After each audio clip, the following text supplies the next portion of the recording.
Les objectifs de cette journée Innovaction sont de présenter un système innovant de séchage en grange couplé avec une technologie photovoltaïque en toiture.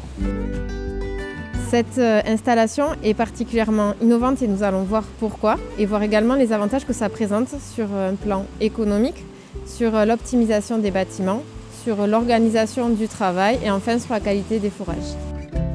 Bonjour, je m'appelle Gérard Roman, agriculteur sur la commune de Pouloubraine dans le Gers. Installé depuis 1995 sur la commune en élevage caprin. J'ai des chèvres de race alpine, 450 adultes. Étant producteur de lait pour une fromagère, il m'est interdit d'utiliser de l'ensilage ou de l'enrubanné.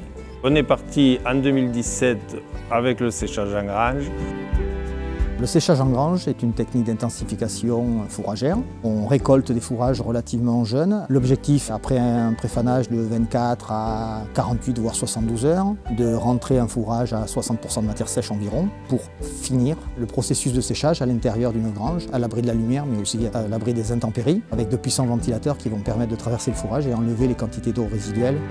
Les avantages du séchage en grange sont multiples. On peut récolter ces fourrages sans dépendre d'une organisation complexe. Le séchage en grange est une technique qui permet de cultiver des prairies diversifiées, avec de flores diversifiées, graminées, légumineuses, ce qui permet d'avoir des fourrages de très bonne qualité.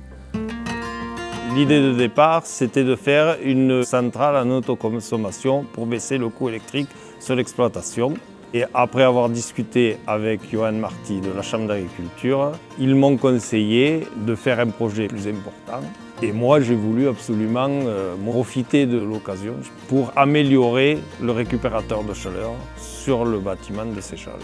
Donc nous avons fait appel à des partenaires qui sont Solar Technique, une entreprise photovoltaïque, pour étudier un système compatible avec le séchage en grange et le photovoltaïque et qui puisse répondre aux exigences réglementaires du contrat S21 qui est né en octobre 2021. C'est le contrat que passe l'agriculteur avec EDF. Il faut vraiment avoir une compatibilité entre le système d'accroche des panneaux et les panneaux. J'ai accompagné M. Roman sur son projet en lui produisant un modèle économique. De façon classique, on utilise ce type de système pour fixer les panneaux sur la toiture. On pose ces cavaliers et avec des vis de couture, on vient perforer le bac et le système est tenu sur le bac.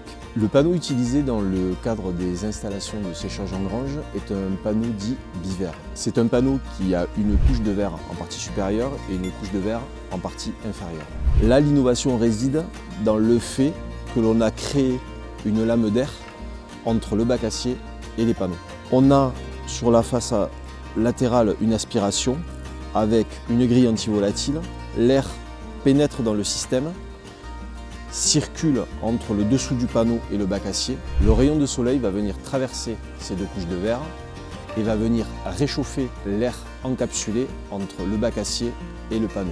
Et au centre du capteur, on perfore le bac et l'air chaud est aspiré au centre du capteur. Il vient ensuite à l'intérieur du bâtiment et est collecté dans des gaines jusqu'au ventilateur.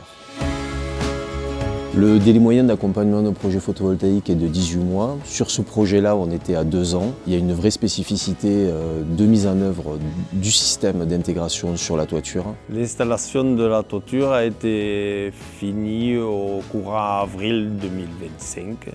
On a gagné environ un tiers du temps sur le temps de séchage. Et la centrale en autoconsommation nous permet de diminuer les coûts de fonctionnement des ventilateurs. Pour la partie autoconsommation individuelle, le système est assez efficace puisque sur les premiers résultats, on aurait à peu près 30% d'économie d'énergie. Nous avons aussi, avec notre technicien fourrage François Ratier, fait des premiers essais de performance. Il apparaît que le fourrage soit de meilleure qualité. Nous avions estimé que sur une campagne complète, le générateur photovoltaïque devait produire 550 000 kWh. À ce jour, après 8 mois de fonctionnement, nous en avons déjà produit 300 000. L'avenir du photovoltaïque dans le Gers, compte tenu du nouveau cadre réglementaire, passera forcément par de l'autoconsommation collective, c'est-à-dire la mise en relation d'agriculteurs producteurs d'électricité avec le territoire consommateur en ultra-local.